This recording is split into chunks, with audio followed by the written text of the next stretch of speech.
Bismillahirrahmanirrahim. Assalamualaikum warahmatullahi wabarakatuh. Halo anak-anak ibu, apa kabar semuanya?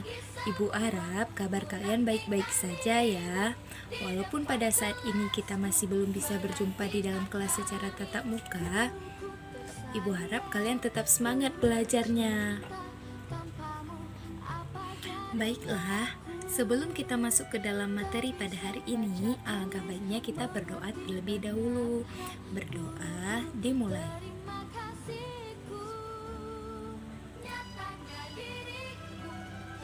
Berdoa selesai.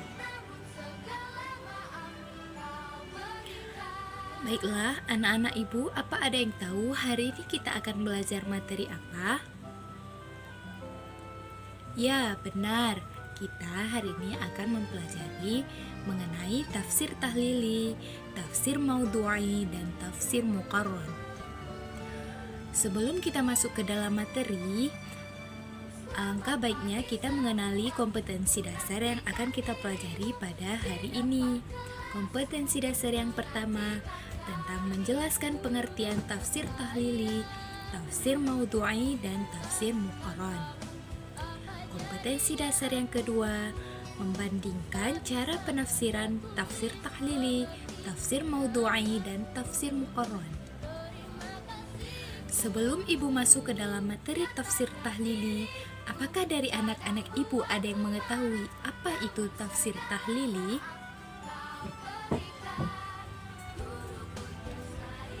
Jika tidak, baiklah ibu akan menjelaskan. Tafsir tahlili merupakan metode tafsir ayat-ayat Al-Quran dengan memaparkan segala aspek yang terkandung di dalam ayat-ayat yang ditafsirkan itu, serta menerangkan makna-makna yang tercakup di dalamnya sesuai dengan keahlian dan kecenderungan mufasir yang menafsirkan ayat-ayat tersebut. Selain itu, ada juga yang menyebutkan bahwa tafsir tahlili adalah tafsir yang mengkaji ayat-ayat Al-Quran dari segala segi dan maknanya. Maka dapat ibu simpulkan bahwa tafsir tahlili merupakan ilmu tafsir yang menafsirkan ayat-ayat Al-Quran secara berurutan dari ayat per ayat sesuai urutan pada Mushaf Utsmani, dan menjelaskan setiap ayatnya secara detail yang meliputi beberapa hal antara lain isi kandungan ayatnya dan asbabun nuzulnya. Dari penjelasan mengenai pengertian tafsir tahlil yang ibu jelaskan, apakah dari anak-anak ibu ada yang ingin bertanya? Ya, jika ada yang ingin bertanya, disimpan dulu ya pertanyaannya.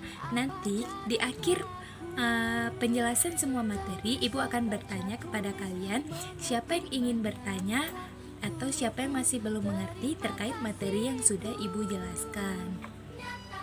Selanjutnya, kita akan masuk ke dalam materi tafsir maudhu'i. Siapa dari anak-anak ibu yang mengetahui apa itu tafsir maudhu'i? Ya, benar. Secara bahasa, kata maudhu'i berasal dari kata maudhu'i yang merupakan isim maf'ul dari kata wadha'a yang artinya masalah atau pokok pembicaraan yang berkaitan dengan aspek-aspek kehidupan manusia yang dibentangkan ayat-ayat Al-Quran. Berdasarkan pengertian bahasa, secara sederhana, metode tafsir maudhu'i ini adalah menafsirkan ayat-ayat Al-Quran berdasarkan tema atau topik permasalahan. Sedangkan pengertian tafsir maudhu'i secara istilah adalah menghimpun ayat-ayat Al-Quran yang mempunyai maksud yang sama, dalam arti sama-sama membicarakan satu topik masalah dan menyusunnya berdasarkan kronologi serta sebab turunnya. ayat-ayat tersebut. Kemudian kita akan masuk ke dalam tafsir Muqarran. Mengapa disebut dengan tafsir Al-Muqarran? Karena seperti yang kita ketahui, Al-Muqarran berasal dari kata qarana yuqarinu muqaranatun, yang berarti menggandeng, menyatukan atau membandingkan. Sedangkan menurut istilahnya, tafsir Al-Muqarran ialah tafsir yang membandingkan antara ayat dan ayat atau antara ayat dan hadis, baik dari segi isi maupun redaksinya. Mengenai penjelasan yang telah Ibu jelaskan, yaitu tafsir tahlili, maudhu'i, dan muqarran, Ibu harap anak-anak Ibu bisa mengerti semua. Nah, jika ada pikiran kalian yang mengganjal atau yang belum mengerti, disimpan dulu pertanyaannya. Nanti di akhir Ibu akan membuka sesi pertanyaan kepada kalian yang belum mengerti. Baik, selanjutnya kita akan masuk ke dalam kompetensi dasar yang kedua, membandingkan cara penafsiran tafsir tahlili, tafsir maudhu'i, dan tafsir muqarran. Anak-anak Ibu sekalian, apa ada yang tahu di mana letak dari perbandingan cara penafsiran tahlili, maudhu'i, dan muqarran? Baik, jika anak-anak Ibu tidak ada yang tahu, Ibu yang akan menjelaskan cara penafsiran tahlil, metode penafsiran tahlili. Yang pertama, memberikan keterangan tentang status ayat surat yang sedang ditafsirkan dari segi makiyah dan madaniyah. Yang kedua, menjelaskan munasabah ayat atau suratnya. Yang ketiga, menjelaskan asbabun nuzulnya apabila terdapat riwayat mengenainya.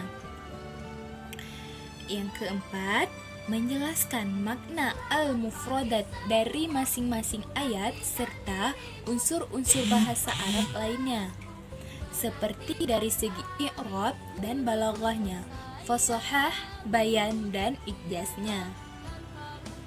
Dan yang terakhir, menguraikan kandungan ayat secara umum dan maksudnya, dan merumuskan dan menggali hukum-hukum yang terkandung di dalam ayat-ayat tersebut. Selanjutnya, cara penafsiran maudhu'i. Yang pertama, memilih atau menetapkan masalah Al-Quran yang akan dikaji secara maudhu'i.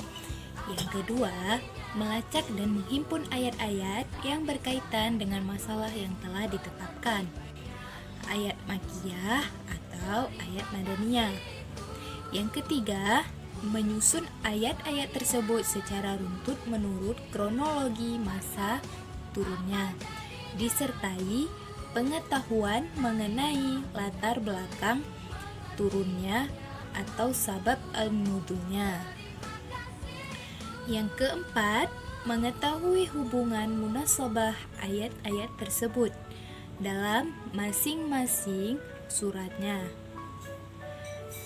Dan yang kelima, menyusun tema bahasan dalam kerangka yang pas, utuh, sempurna, dan sistematis. Dan yang terakhir, melengkapi uraian dan pembahasan dengan hadis bila dipandang perlu, sehingga pembahasan semakin sempurna dan jelas. Selanjutnya, cara penafsiran tafsir muqarran. Kapan tafsir muqarran? Yang pertama, jika seorang mufasir hendak membandingkan antara ayat yang redaksinya berbeda terhadap masalah yang sama atau ungkapannya mirip dengan masalah yang berbeda. Pertama kali, ia harus mencari dan mengumpulkan ayat-ayat yang dimaksud. Lalu, ia membandingkan sepenuhnya dan mengkaji dari beberapa atau berbagai segi sesuai dengan kaidah tafsir untuk mengambil sebuah kesimpulan. Yang kedua, Jika seorang mufassir itu bermaksud membandingkan ayat Al-Quran dengan hadis yang terkesan berbeda atau bertentangan ini, langkah pertama yang harus ditempuh adalah menentukan nilai-nilai hadis yang akan dibandingkan dengan ayat Al-Quran. Hadis itu haruslah sahih. Hadis dhaif tidak diperbandingkan karena pertentangannya dengan ayat-ayat Al-Quran. Setelah itu, mufassir melakukan analisis terhadap latar belakang terjadinya perbedaan atau pertentangan antara keduanya. Lalu, kemudian mufassir itu membandingkan secukupnya dan mengambil sebuah konklusi setelah melalui analisis terlebih dahulu. Yang ketiga, jika seorang mufassir hendak membandingkan antara penafsiran ulama atau aliran tafsir yang satu dengan ulama atau aliran tafsir lainnya tentang sesuatu masalah, pertama kali ia harus menaruh perhatian kepada sejumlah ayat yang membicarakan masalah yang hendak dibahasnya. Lalu, ia menelusuri pendapat para mufassir terhadap masalah yang dibicarakannya dan meneliti kelebihan dan kekurangan dari penafsiran yang ditelaahnya, termasuk persamaan dan perbedaannya. Baiklah, sekian materi dari Ibu pada hari ini. Apakah anak-anak sekalian masih ada yang bingung atau ada yang ingin dipertanyakan? Jika tidak ada, Ibu harap kalian sudah mengerti semua. Dan jangan lupa kalian belajar lagi dan mengulang-mengulang video pembelajaran yang telah Ibu berikan. Sekian dari Ibu, lebih dan kurang Ibu mohon maaf. Wabillahi taufiq wal hidayah. Wassalamualaikum warahmatullahi wabarakatuh.